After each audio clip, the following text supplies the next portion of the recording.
नमस्कार, news one India देख रहे हैं आप और मैं हूं आपके साथ प्रभा जोशी। लखनऊ में सीएम योगी आदित्यनाथ का बयान सामने आया है, जहां सीएम ने कहा कि रामलला फिर से विराजमान हुए हैं। विश्व को नई अयोध्या दिख रही है। राम विरोधी ही राष्ट्र विरोधी लोग हैं। साथ ही साथ सीएम ने कहा कि कांग्रेस सपा सनातन का अपमान कर रही है। ये लोग सनातन धर्म को गाली देते हैं। आगे सीएम ने कहा कि अयोध्या का गौरव वापस लौटा है। जो राम भक्त है वो ही राष्ट्र भक्त है। इसी के साथ साथ सीएम ने कहा कि कांग्रेस और सपा के डीएनए में रामद्रोह है।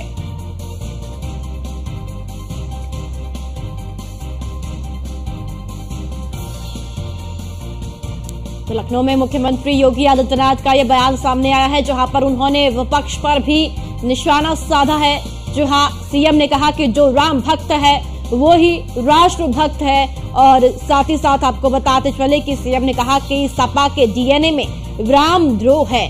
तो लखनऊ में मुख्यमंत्री योगी आदित्यनाथ का यह बयान आया है।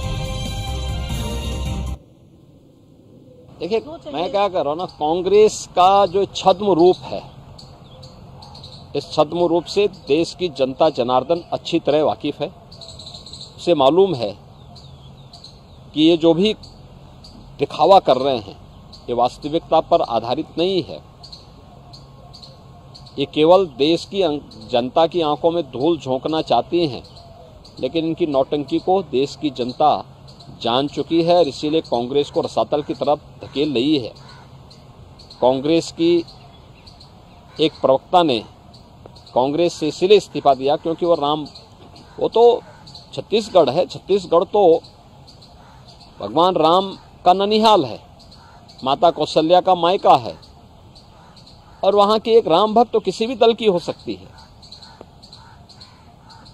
वह अगर अयोध्या में रामलला का दर्शन करने के लिए आई थी, इस आधार पर कांग्रेस के नेताओं के द्वारा उनका अपमान किया गया और इससे तंग आकर के उन्होंने कांग्रेस से इस्तीफा दिया। तो ये चीजें दिखती हैं कि कांग्रेस के डीएनए में रामद्रोह है, एसपी के डीएनए में रामद्रोह है, इंडी गठबंधन से जुड़े हुए लोगों के डीएनए में रामद्रोह है। तो मैंने पहले भी कहा कि यह संबंध राष्ट्रभक्त और राम भक्त का है। जो जितना प्रखर राष्ट्रभक्त होगा उतना ही प्रखर राम भक्त होगा, और जो जितना राम विरोधी होगा उतना वह राष्ट्र विरोधी होगा।